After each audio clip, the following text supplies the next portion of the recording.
guys? It's Seth back with another Defense Wins Fantasy podcast, part of the Fantasy Holics Podcast Network.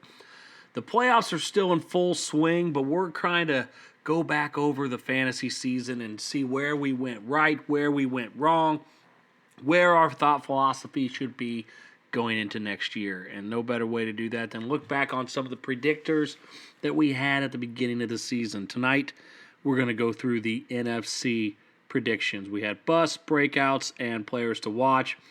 The to watch players were a little bit back and forth. They were people I don't trust so much versus people that might be an up-and-comer, not really sure, or just an absolute wild card and we see how to play it out. So those are the ones that we'll just kind of breeze through and say, yeah, no, or move on. But we're going to dive right in because we got a lot of teams to cover tonight.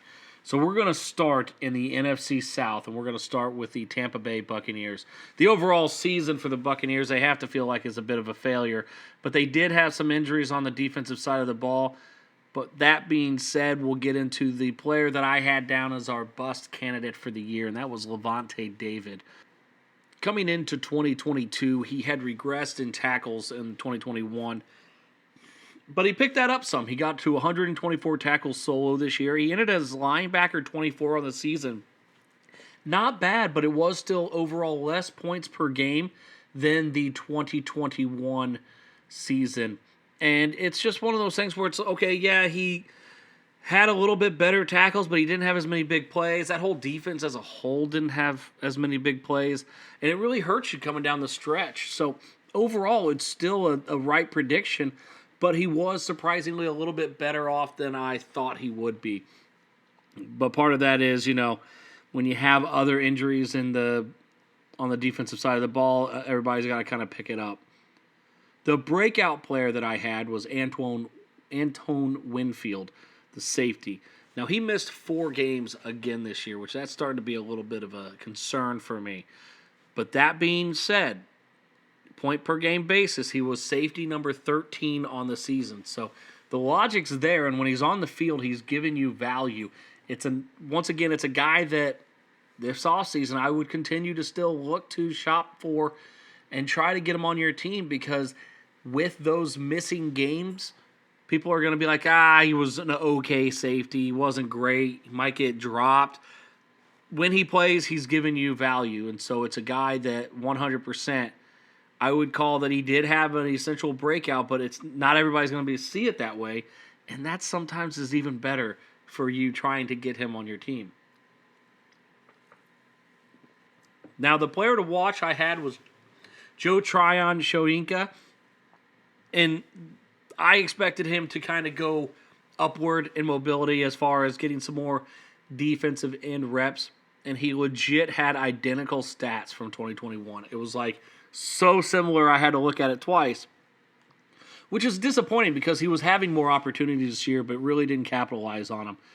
So it might be another guy to just keep an eye on. He was high draft capital, but I'm just feeling he might just be a guy on that defense going forward. So a little bit of a shame there.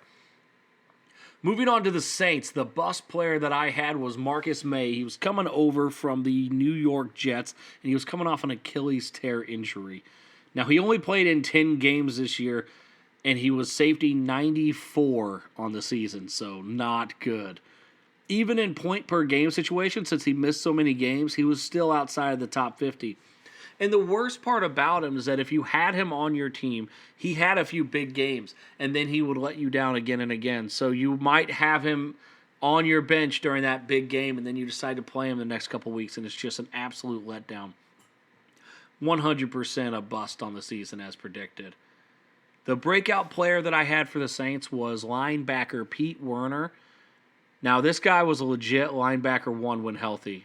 Unfortunately, he lost the back half of the season to injury. He was leading the NFL in solo tackles when he went down to injury on his ankle. Came back for like 1 game and then hurt his hamstring.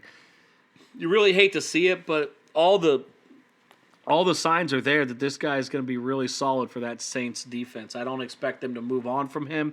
I expect, if anything, Demario Davis is coming to the end of his line, and between Caden Ellis and Pete Werner, that linebacker area should be pretty solid.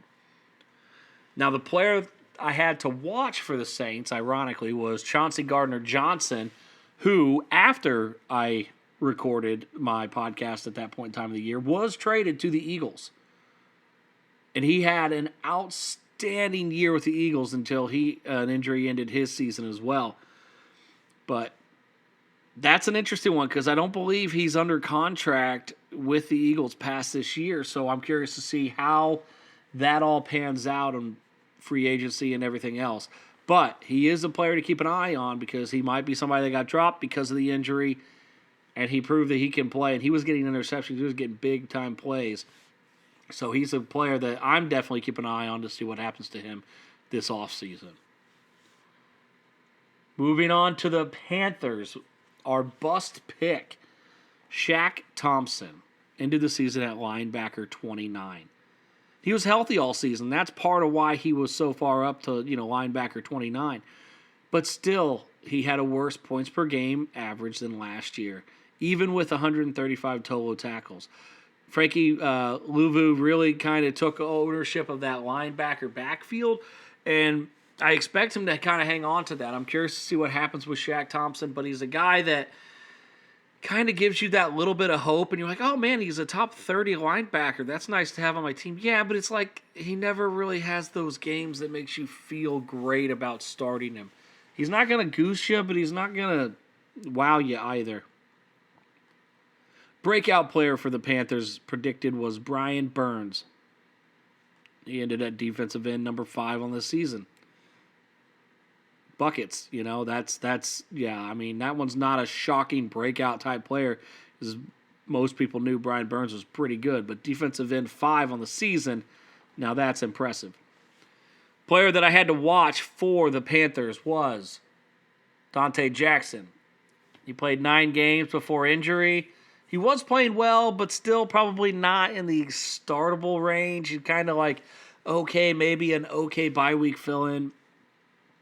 And, with going down to injury, he's not somebody I'm keeping on any rosters. It's just, once again, it was a player to watch this year, and it just kind of didn't wow me, so moving on. Falcons is the next team that we had regarding bust player is A.J. Terrell. Hear me out.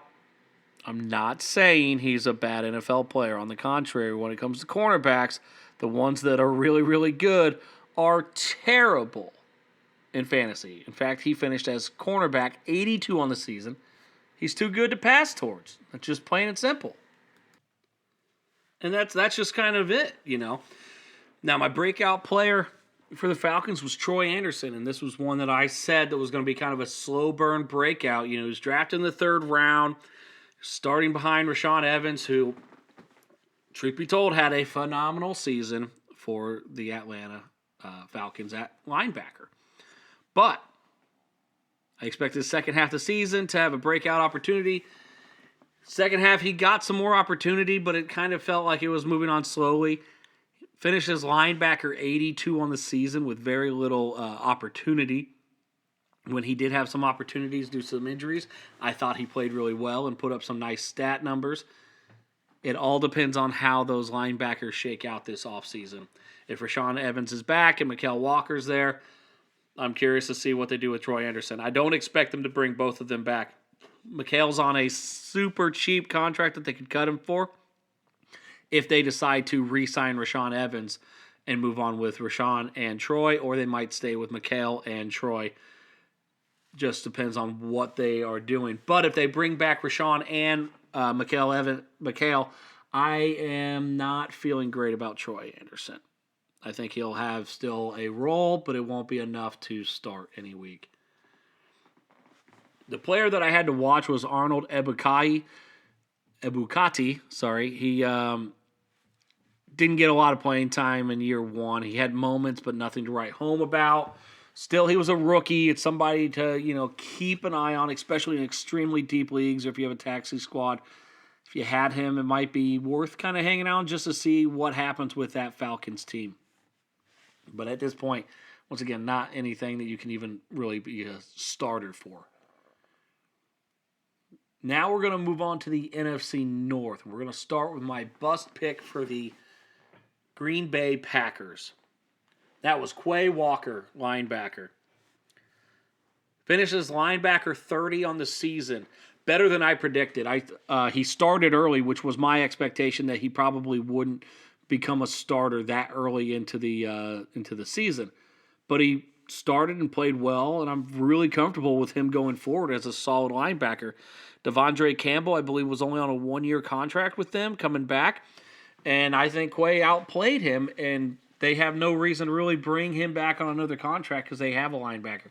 Now, if he can keep his hands off the officials and one of the medical personnel for one of the teams in that final game as well, then he'll be all right. But he's got to get his head on straight on some of this stupid stuff that he's doing. But as far as linebackers concerned, solid value out of him. My breakout player was Rashawn Gary, linebacker / defensive end, outside edge rush type player. Tore his ACL after 9 games, which was just brutal because he had 6 sacks in 9 games, and he was real force for their team. And it was a tough break, after having that breakout campaign early in the season.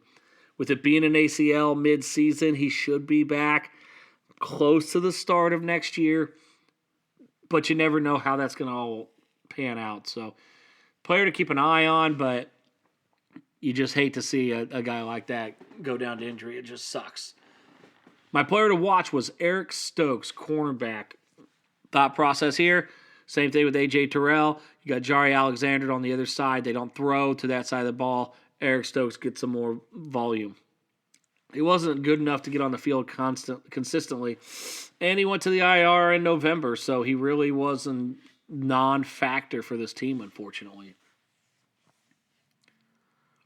Moving on to the Bears. Robert Quinn was my bust pick, traded to the Eagles, and not worth bringing it up at all. He just hasn't done anything all year after having 18 sacks the previous year. No surprise. Breakout player was Jaquan Brisker. People thought I was a little bit crazy talking about a rookie safety being a breakout. Hey, he ended at safety 12 on the season. Phenomenal rookie year. Just absolutely outstanding. I look forward to seeing him play going into the future. And my player to watch was Al-Quadin Muhammad, who came over from the Colts, followed his defensive coordinator, was somewhat of a solid, free agent signing. Didn't get paid peanuts by any stretch of the imagination. And he was just a big disappointment. Barely had any tackles, 1 sack, I think. Nothing to write home about again on this guy, and I would cut him. I don't think that he's going to become a value-added player. If he didn't come in knowing the playbook better than anybody else his rookie year with his former defensive coordinator as a head coach, then he's not going to be able to keep other people off the field taking his spot going forward now. My bust player for the Detroit Lions was Alex Anzalone, linebacker. And he finished at linebacker 27 this year. My thought process behind him calling him a bust is because he had a 16% missed tackle rate in 2021, and I figured if he continues to play that miserably trying to tackle somebody, he's going to get pulled. Sadly, though, Lions still don't have really anybody else to pull him for, but he did play better as an overall NFL player this year. But he's still a risk, in my opinion, that he's a guy that they could easily replace and nobody would bat an eye at. But I was wrong on this season. Linebacker 27 was much better than I anticipated him to be. My breakout player for the Lions was Tracy Walker, safety. 3 games into the season, he's on IR. And, one of those 3 games that he had was an interception, 13 tackle game. The logic was there for this to be the right call. And unfortunately, injuries get in the way sometimes of that, and it sucks. My player to watch was Charles Harris, defensive end and linebacker. Former Miami Dolphin. I think he might have played for the Seahawks too. But he had a pretty solid year at the back end of the year for the Lions in 2021. 2022, he came in, he battled groin issues a lot of the season, and he wasn't really great this year, and I expect him not to be back with the Lions after they have in Hutch, and they've had some other players step up late down the stretch that I think are their future's bright and young at defensive end. And I don't know if Charles Harris will actually get picked up on any team after this season. So we'll have to see what happens there. But not worth rostering, not worth hanging on to for any stretch of the imagination. Moving on to the Vikings. My bust player was Eric Kendricks, linebacker. Thought process here was Jordan Hicks was coming on to sign on to the team. Kendricks has been a monster linebacker in IDP leagues, but it just felt like it was going to be a year with a drop. And Eric went from linebacker 8 in 2021 to linebacker 17 in 2022. Now, you're like, oh, well, Seth, it's 9 spots. Yeah, that 9 spots was 4 points a game difference. So it's significant by, any stretch of the imagination. Jordan Hicks finished ahead of him on the same team. And it's just, I don't see Eric getting his, prior glory back. I think he's on the back half of a falling career at this point. And he's had a great career, but it's one of those things where LB 17, I think he'll probably next year finish right around, LB 15 to 20. And then after that, I think it's going to be further drops from there. My breakout player for the Vikings was a guy coming back from injury, and that's Danielle Hunter, defensive end. He ended as defensive end 6 on the year. I called this comeback. I said that he had all the stat lines that said that there was no reason he couldn't get back to this ability level, and he did just that. He had a stellar year, and honestly, where he only really had, 12 sacks, he could have had more, and I expect him to, even possibly go higher than defensive end 6 in the next year or so. Now, my player to watch for the Minnesota Vikings was DJ Wanham, another defensive end. He started the year strong, but he faded down the stretch. The big thing with him that I was watching is he had a lot of sacks last year, but all but 2 came against the Chicago Bears. So there was a little bit of an anomaly there, and that anomaly evened itself out, and Wanham really wasn't a startable candidate for most of the year. So not worth keeping in my book. It's not even really a spot start kind of player. So it was worth keeping an eye on, but it didn't pan out. Now that takes us to the NFC East. And we're going to start with the New York Football Giants, who had an exceptional year all around. What a turnaround that they had. My bust player for them, however, was Tay Crowder. He lost his spot during the season and eventually was outright cut. Now he's a Pittsburgh Steeler backup player. Just absolute fall from grace. He had a lot of tackles the previous year because he had to play, because Blake Martinez was injured. And Blake Martinez got cut in preseason, so I thought this bust candidate would maybe not be looking the way I thought it would. But it turns out that he still is not great at football. And apparently, when you're not great at football, you get cut from a football team. So that's where that happened. My breakout player for the Giants was Azeez Ojulari, linebacker / edge rusher. Now, he missed a lot of the season, but when he played, he was the 15th best defensive end in points per game metric, most of which came at the end of the season, so it's not like he was doing well and then hurt and you don't know where he's going to be at. He was playing well at the end of the season. He did have a goose egg in Week 18, but for the rest of the time, he was an absolute startable asset that you might have just stumbled into late in the season. And with this mini breakout, man, I just can't wait to see this D-line for the next few years. It's going to be a fantasy force, and it's going to be fun to watch. Now, the player that I had to watch was a D-tackle, and for the leagues that played a D-tackle specific position, people are always trying to find the D-tackle that might be the next guy. It's kind of like the tight end of the defensive players, because you have a few that are absolute studs, and then you have a lot of guys that are meh. And Justin Ellis was my pick, but he didn't make much of an impact. Really not much to talk about. Cut him if you got him. Don't think that he's going to do anything for your team going forward. The Commanders, my bust pick was Chase Young. This was before the re-aggravation of the injury. This was before he came back after the re-aggravation of the injury to look like a shell of his former self.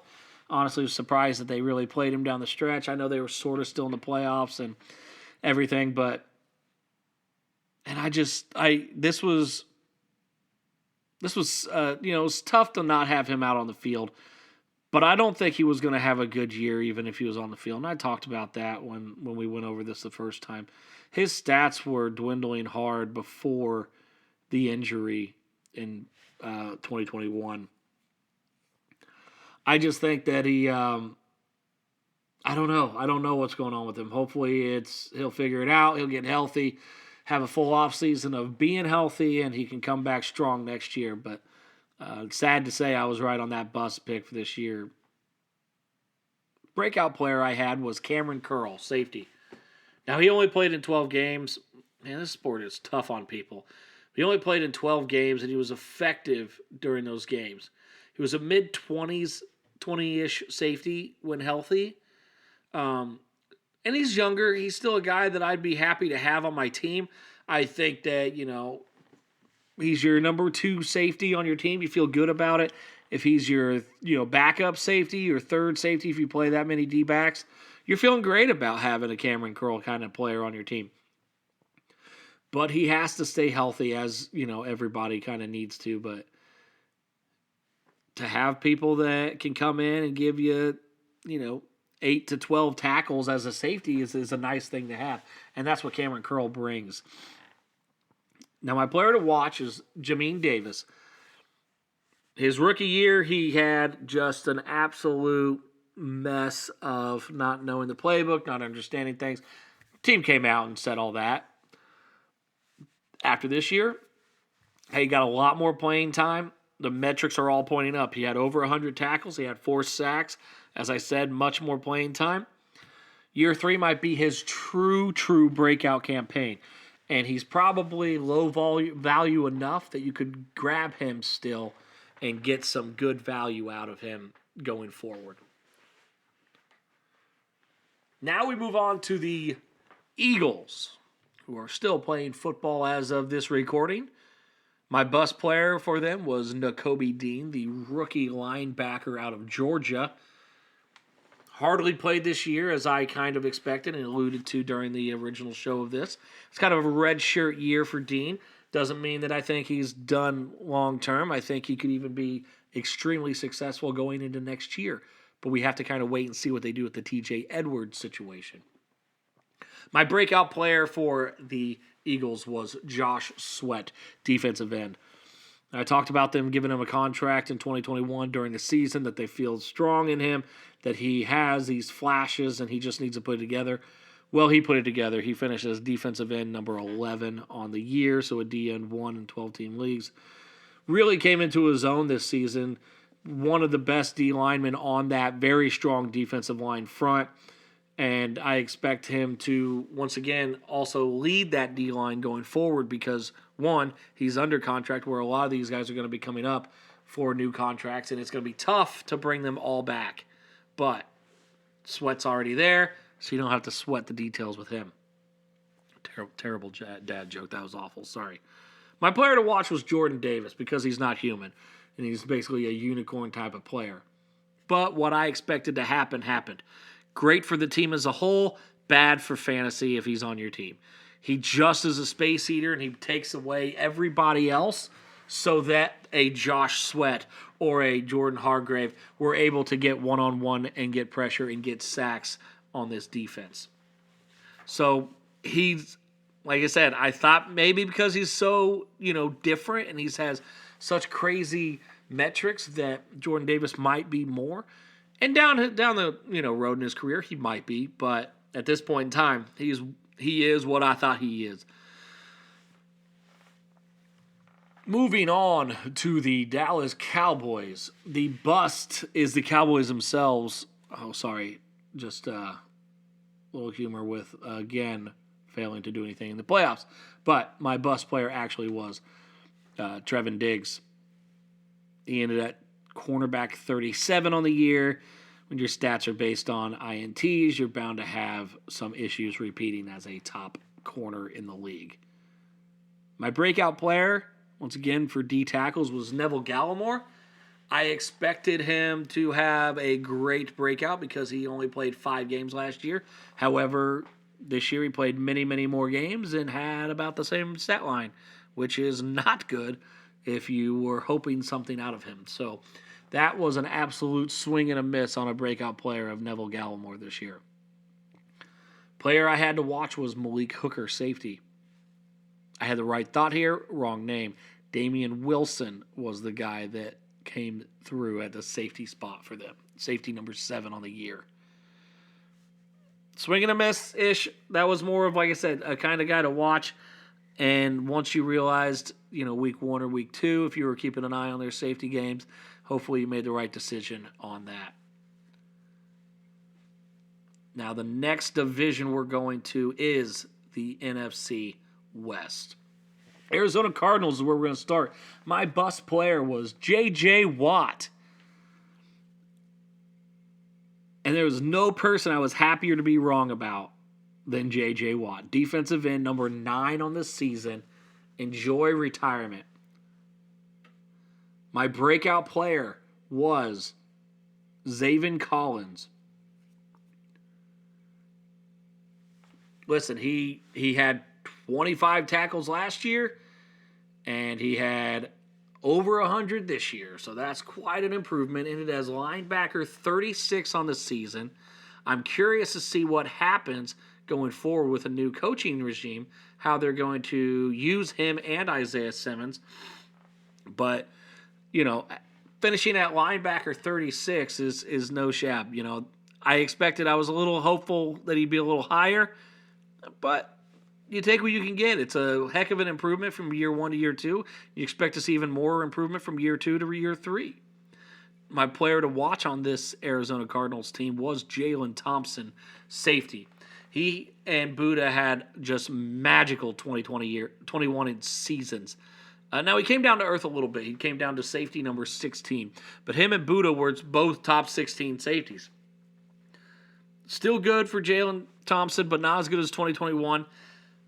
The interesting thing is that Buddha Baker broke his shoulder on the final game of the season. Or I think second to last game, actually. So what does that mean for Buddha's future, and what does that mean for Jalen Thompson's future? We're just going to have to pay attention to the offseason and see kind of what goes down. The next team that we're going to talk about is the LA Rams. And my bust player was Bobby Wagner. Linebacker 7 on the year. Now, technically, I'm still right because he finished lower than he did the previous year. But I expected him to be, fall out of the top 20 kind of fall from grace. Now, he was bailed out this year with a career high in sacks and a great month of December, but linebacker 7 isn't too shabby, and I'm not going to call myself right just because he didn't finish as linebacker 3. Okay? Now, the breakout player I had for the Rams was Greg Gaines, defensive tackle. What I found is that I need to stop talking about defensive tackles as breakout players because it's a lot of my swing and misses are on these defensive tackles coming to fruition. And it's just like tight ends. Yeah, they can have a good game. They can have 2 good games. But longevity of the season is just kind of like, meh. Even the ones that are like, that's pretty good. Like Greg Gaines, it's still not that exciting. He was like the entire Rams team. He was a bit of a letdown. He wasn't terrible by any stretch, but he did regress on some of the tackles, which hurts a D tackle overall, and it's just like, well, crap, It is what it is. Now, the player I had to watch was Aaron Donald because I just felt like there was a bit of a cliff with him talking about retirement, with him wanting to get that extra money, and, he had a terrible year by Aaron Donald's standards. Now we'll see if he's back for 2023. I don't know. I truly do not know what's going to happen of the LA Rams this offseason. It's going to be interesting. Moving on to the Seahawks. My breakout player was Boye Mafe, rookie defensive end. I knew somebody would step up. I just had the wrong guy. Ended up being Uchenna Nwasu, who ended up as defensive end number 8 on the year. Mafe was no slouch. He ended with 3 sacks for a rookie campaign. Not terrible. It's not world-beating, but he showed ability. And that's nice to see if you're in a dynasty league that might have him on a taxi squad or something of that nature. But as a breakout player, you really didn't play him much this year. And that defense was a little tough to choose outside of going with Jordan Brooks or Barton, the middle linebacker type things. I was trying to go a little bit outside the box and also avoid picking another D tackle. Now, my bust player was Jamal Adams, who went on IR after week 1. I pleaded on this show for people to trade Jamal Adams before the season started, so I hope people did. Really do. I'm just not a Jamal Adams fan. Hopefully he comes back and gives you some sort of fantasy relevancy next year. He's got plenty of time to heal. But again, I'm not necessarily in on the Jamal Adams hype. Now, the player I had to watch was Quandre Diggs, the other safety. Now, he had some great games, but largely was inconsistent all year. And with Jamal Adams not being there, I really expected Diggs to come into his own, and it just really didn't happen. You didn't feel good about probably 40% of the time that you started him if you did. And so, yeah, that player to watch, it's a little bit of a letdown going forward. I don't really feel great about their safety situation outside of Jamal Adams, which I definitely don't feel good about. Now we move to the 49ers, final team we're going to talk about tonight. And my breakout player for them is Dre Greenlaw. I expected him to come back from injury. I expected him to return to former glory. Now, he did miss 2 games. Otherwise, he'd be a top 15 linebacker this year. But he outplayed Fred Warner this year, and that's part of why they're still playing in the playoffs right now. He is an absolute monster. Had 127 tackles. Had a touchdown off a fumble recovery. He's just a good player. And I expected him to bounce back after being injured most of last year, and he did not disappoint. Now, you look at the bust player, and I had Javon Kinlaw. This was not a pull one out of your hat guy that, oh, well, you're getting lucky. No, this guy was a pretty obvious bust candidate. He has been a first-round draft pick that has literally done nothing for this team. Honestly, I expect the 49ers to cut him this offseason. Why pay him at this point? Now, the player to watch I had as Azeez Al-Shaair, linebacker as well. Now, he played in Greenlaw's absence in 2021 and played really, really well. But since Greenlaw's been back and healthy, Shaair's really not played much at all. He's been a backup in spot play duty, and he's a free agent after this season. That being said, he's not going to be on people's radars, but you keep an eye on him and see where he lands. If he lands with the Jets or really any team where you can see his direct spot to starting versus being kind of a backup player, I'd be picking him up because he's proven that he can be a top 15 linebacker output type guy when given the opportunity. This year, he just didn't have the opportunity. Well, that's what we got so far. That was all of the NFC, kind of a follow-up from what we talked about at the beginning of the season and kind of the predictions that I had for all the players. Pretty good average on what overall I did. Next episode, I'll give you the actual, hit and miss expectations that we had for the entire season. But we're going to keep going through the offseason. We're going to keep focused on what we want to do, which is get ready for next season, make some trades for guys that people aren't paying attention to, and focus on these rookies coming in, where they go, what we think they're going to do. But until then, just remember that defense wins fantasy. We'll see you guys next week.